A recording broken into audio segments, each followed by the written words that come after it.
It's James's fried rice today, and I'm going to talk a little bit about Greek and Roman technology.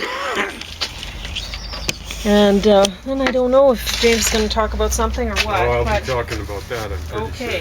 Now, you haven't finished that one. No, I have not. You haven't finished the other one? I went through the other one that you're talking about now, but this is amazing. Yeah. This is so awesome. I will talk about that in a moment. First, I'm going to read you a poem. This is a short little 14er in ballad meter called Riverbottom Spurge. And I wrote it May 9th, 2024. The Riverbottom's leafy spurge blooms now and every spring. It's pretty and its blooms smell great, but it's a nasty thing. It's taken over parks up north, and sometimes it's now found down south where city crews did work that tilled the fertile ground. I don't know how this spurge got into Lethbridge or know how the city plans to get it out. It's really in here now. It's that's one thing. It's kind of, when I'm in a nature reserve, like say Cottonwood, I can see like when they put in the really nice new stairs there in Cottonwood Park. Oh, it was just weed city all around there, and I'm like, should I pick this all out, so that it doesn't spread into the rest of the nature? But I can't, I'm not employed by the city. And so do I just let the weeds go because I'm in a nature reserve? I can't be picking things, but I know they're not supposed to be there because I actually know plants, right? The foreman on average are so dumb they probably try to don't charge know that you they're not if supposed to you be were there. caught doing that. Yeah. So I noticed just the last time I was at Cottonwood, the first leafy spurge there, right where they put a post in. So, you disturb the soil and weeds take advantage of it, right? Yeah. And plus, I don't know a lot of the time whether the city crews understand that they should be cleaning their equipment before they, when they go to one place and then another, right? Because would they know anything about noxious weeds and stuff like that, and how the seeds are attached to the soil on their equipment, on their tires, on whatever, because you see it, when the city goes through, you see weeds wherever they've been doing work, right? So I've done my share of that. It would be up to the foreman really to set standards.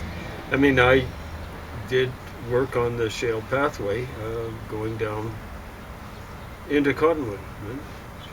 I think it's more limestone now, but what do you do, right? We were just at Alexander Wilderness Park this morning where the leafy spurge is just out of control. It's crazy. It does smell nice. Is it like honey? It smells amazing. That? Yes. Yeah. Do take advantage of get down and smell the stuff, because right now it's blooming and it smells like honey. It's amazing. It's attractive looking too. Yeah, it's quite pretty. It's just very invasive. Very invasive, and it's really taking over Alexander Wilderness Park, which is a nature reserve. It should not be there.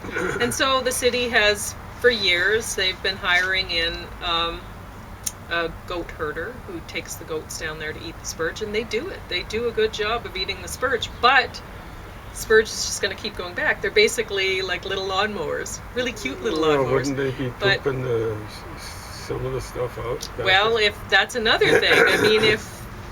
If the goats are there, what have they been eating last? Are they bringing in some new noxious seeds to poop out in there, or are they eating the seeds on the leafy spurge and then just pooping them back out again, spreading it around?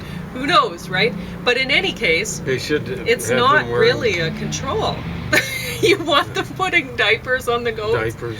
Oh my gosh. Well, but anyway, no, what they need to do is think of another plan, because this is just all this is doing is hiring a lawnmower to take care of the leaf spurges. You're not taking care of the roots or anything. It's not getting rid of it. You're actually spreading it. You're not taking care of the roots, and they'd be spreading it in their poop. And really, leafy spurge is not tough to take out. That's the thing. The roots come up pretty easily, especially weather like this. It's just rained. The soil is nice and easy digging. So That's what I think they should be doing. Digging it, bagging it, and burning it.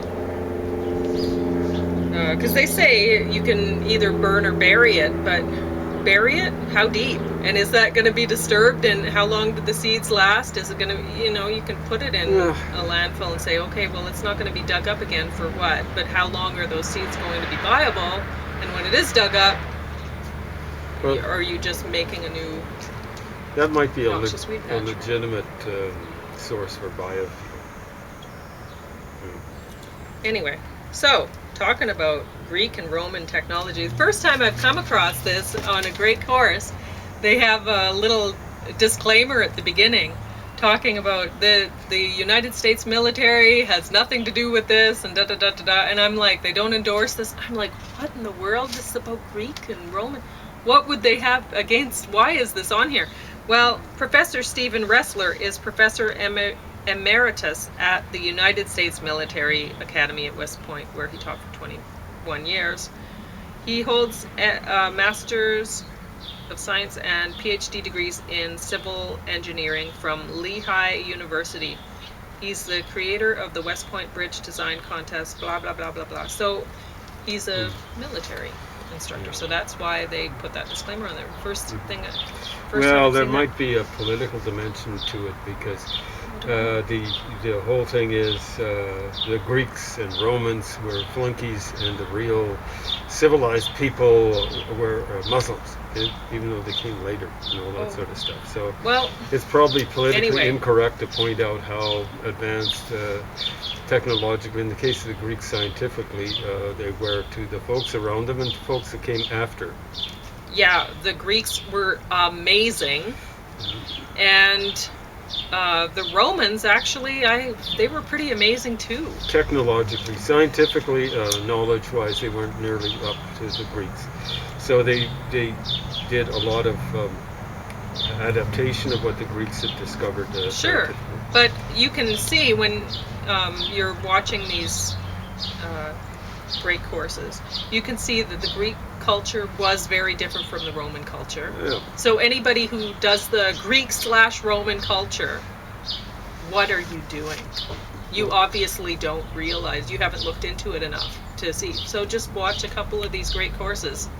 You'll change your mind. Well, it's very different. When they do draw a distinction, it's to the detriment of the Greeks. They say, the Greeks were so sexist and stuff like that. When they had their statues, they'd draw males all nude, and then the women were covered up and all this sort of stuff. Whereas the Romans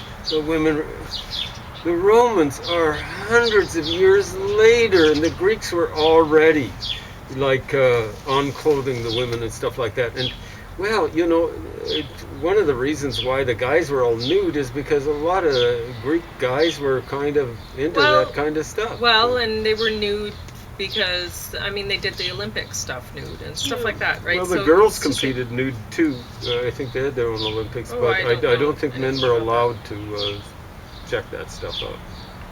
So, anyway,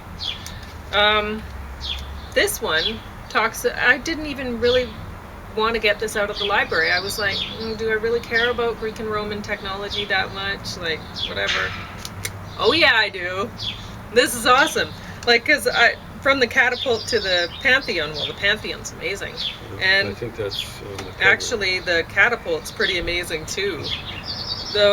Everything that you look at, what they were coming up with, the technology they were coming up with, really awesome. And I can't imagine there could ever be an instructor who would take you through it in a better way than this guy does, because he uses technology. He's showing you like his little models of, like, he has a model of some sort of building, Pantheon, whatever. maybe? Yeah, he has models of all sorts of things, like catapults or whatever, right? And they're not like life size, they're just little models. And he takes them apart and shows how they work, how the beams hold up, whatever. And he has a piece of chalk that he puts in this thing, showing the piece of chalk standing up like my finger, like that, and how strong it actually is. Well, it's got to be this way. Yeah, he's talking about like tensile strength versus whatever. Compression. Tensile is like this. Compression is like this. I didn't make notes, but honestly, I should have. I was just so captivated. I kept watching the thing, right? Because he's awesome. He's an awesome instructor. So he has this chalk, and he's putting bricks on top of it, like it's held in a place where all the weight is on the chalk. But anyway, he has everything, all these little things that he's playing with to show you how things work, and it really helps you understand so much better than if somebody's just talking to you or with diagrams, whatever. And so he's putting bricks on them, and it's amazing. A piece of chalk standing like this can hold, I think it was 4 or 5 bricks. Yeah, it's impressive. No, but if it gets this way, yeah, out of vertical, it'll snap or fall over or whatever. So he's showing all sorts of things, and he's showing that like rock, pieces of stone that are cut, they don't actually they don't like the bend. They don't wait, so they don't do it, so they'll just snap. And so you have to have, that's why you have the pillars, right? And they have to be so many pillars or the thing's going to snap on top. So if it's like this. Yeah. Now what they rediscovered was the arch. The arch makes it so you can goes through all that the pillars too. Farther apart. Now they rediscovered it. It was discovered in Mesopotamia, and then it just disappeared. They think it was like 1300 BC. It's more like well, he talks about that. He shows different things, like I had wanted to make a hill home, and I was like, how can I go about doing that, and he goes through it all. You could figure out how to make your own hill home watching this, honestly.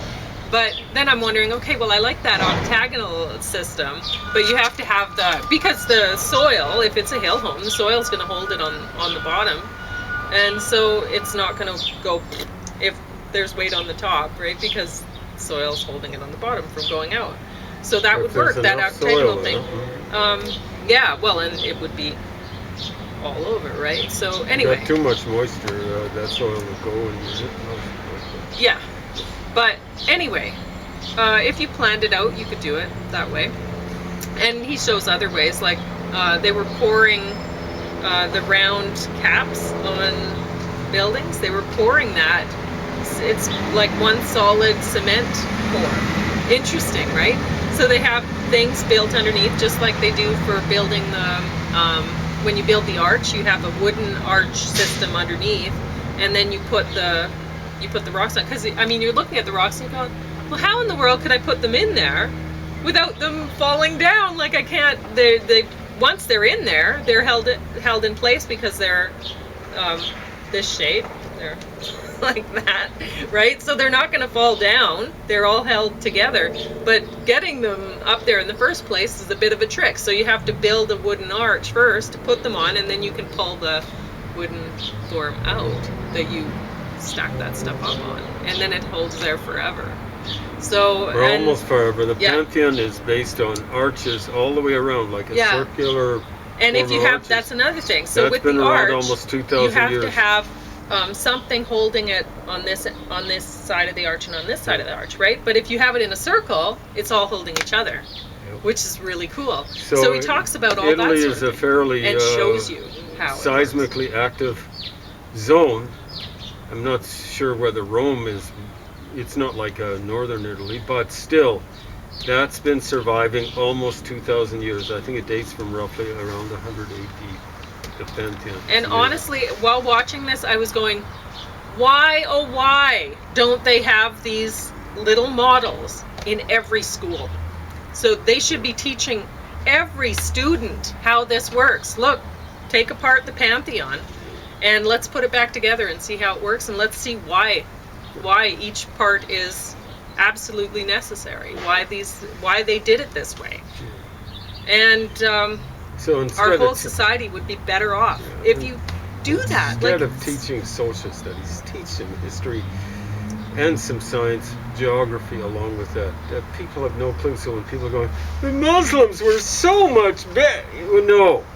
Mosques are based on this pattern, the dome. Yeah, so I'm going to let James talk about this. So you can take off your mask now, James, and I'm going to go away so that you can talk about it for a while. So you have 15 minutes there. So go ahead. Okay. Let's see what what's shaking here. So I haven't seen this. I'm just going to go through and see what is on offer. So technology in the classical world. Hopefully there's a... Okay, you don't have an index. That's a bit of weakness. But I'll see what's shaking. Cities, urban planning. The most celebrated edifice, the Pantheon. So, you know, like mosques. The Taj Mahal is not really a mosque, but it's built like a mosque. But when does that date from? Well, it's after 1500 AD. I think it's more like 1600 AD. People go, wow, it's glorious. Probably built with Hindu slave labor. But it's not really very innovative. I mean, the technology's maybe close to 1,500 years old. 1,500 years, a long time. It's not 150 years, much less 15 years or 1.5 years. Okay, 1,500 years is a long time. That's the time in between Jesus and Columbus. It's 3 times the period from Columbus to now.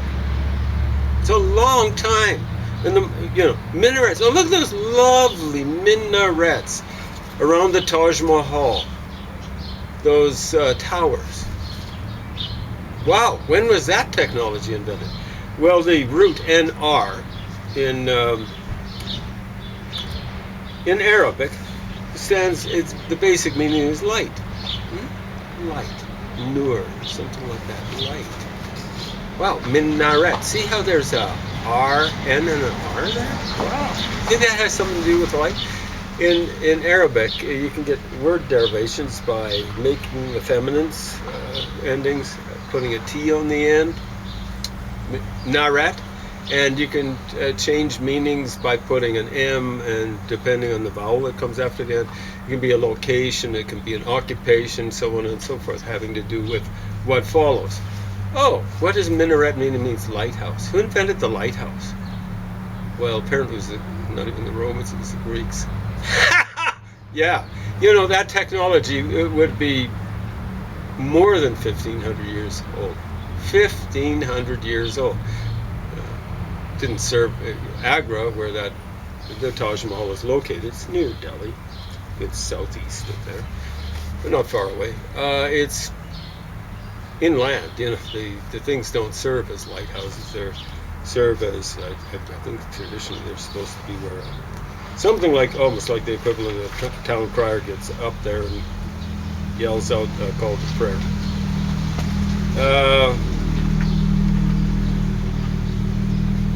The Colosseum, I mean, it's stunning. The Colosseum. They had naumachia. That's a Greek term. Machia means battle in Greek. Now would mean kind of like navy. And so what does that mean? It means navy battles. They would actually flood the interior part of the Colosseum. And understand, they say that it seated about 50,000 people. That's roughly the amount of people that's seated in the Sky Dome, if I'm not mistaken. It's in Toronto. Now, the Sky Dome has a retractable roof and all that sort of stuff. We've actually gone past the Romans in technology, but I don't know if anyone would ever think about flooding the interior. I mean, it's stunning because underneath the Colosseum, they had places where I guess it was underneath the main part, they had places where they'd hold wild animals they'd have fake huntings. Well, it wasn't really fake hunting. They'd hunt these wild animals right out there in the Colosseum. But somehow or another, they prevented the water when they flooded the Colosseum. The viewing part of the Colosseum, the arena part of the Colosseum, they didn't flood out these kind of holding cells for the animals, presumably underneath there. So stunning technology. That was roughly 2,000 years ago. So, wow, not pretty impressive. Very impressive. So get hold of stuff like this and start reading. And then, when people are saying, whoa, the Muslims, whoa, leading the world. No. They were responsible in Western Europe, in Europe generally, along with the Vikings, barbarians as well, for crushing Western Europe for pretty close to 500 years, hundreds of years, crushing. And, in the other book I'll be reviewing, bits and pieces, I'm about halfway through it, the guy saying, oh, wow, the Muslims preserve, so it's about classical culture and history and stuff like that. So in the Middle Ages, the Muslims preserved Greek learning, philosophy and stuff like that. Oh, yeah. So apparently Ptolemies, Almagest, or Almagus, however you want to mispronounce it, was reintroduced to Western Europe, if it ever was introduced. I think Ptolemy dates from maybe 100, 150, AD, okay, AD. He's writing in Greek, he has a Greek name. And Almagus just is, I suspect, actually an Arabic term. But it's got the AL in front. It's an Arab definite article. It's like English da. And what is there about it? Oh yeah, it was introduced in the reintroduced into Europe, Western Europe at least, in the 15th century. Wow, just in time for the Renaissance, and that really got the Renaissance going. 15th century. What happened in the 16th century? 1543. A guy died and published coevally with his death, maybe somewhat posthumously, a guy called Copernicus tore down, laid the foundations for tearing down. That's not what's metaphor, but catacresis.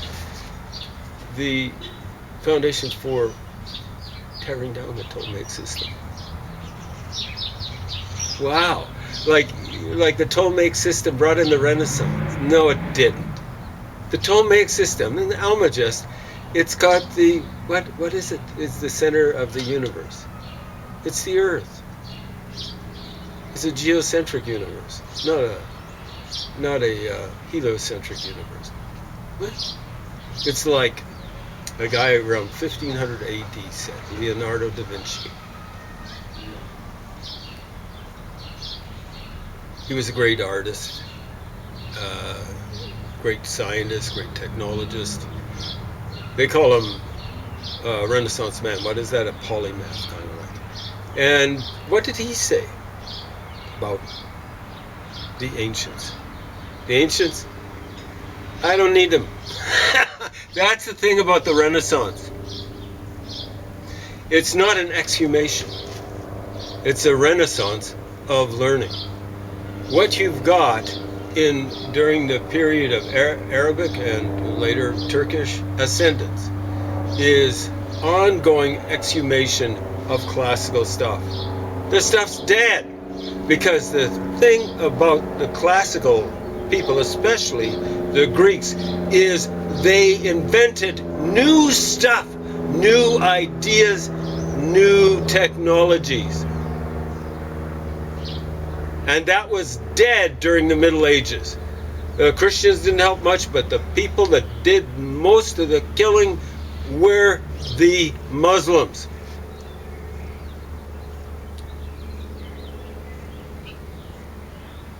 I'll let you absorb that.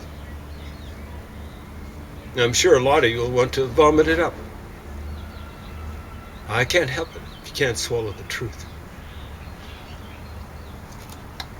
If you look at the ancient center of civilization, Egypt and Mesopotamia, they're the places that coevally invented writing. As of maybe 20 years ago, I can't see it getting much better, but maybe it has. What was the literacy rate in Egypt? 72%.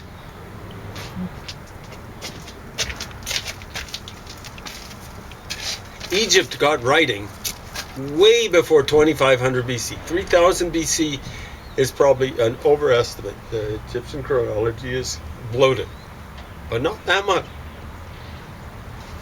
2500 BC is like 4,500 years ago. How long have English people had civilization, as it were? 1,500 years. 1/3 of the time. And what's the literacy rate in England? Well, pretty close to 100%.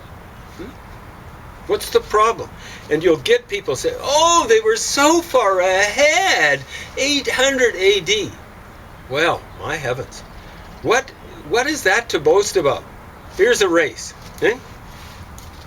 And you got English people here, and you got people from Egypt, also from Mesopotamia here. And they started civilization here. The English people started civilization here. 1/3 of the time, all the way back there. This is a race. And folks here start back here, and they end up getting stomped in the race at the finish line. They don't go around boasting, I started way before you. So really what you're saying is in Muslim cultures, they will, or they have taken in some things from other cultures that they've conquered, which have, those things have benefited them, but as a whole, the cultures that they conquered and their own culture, they don't actually grow. Yeah, don't grow. They don't grow. They only take some things in from some cultures. You know, they took in Greek, Jewish, and Persian culture.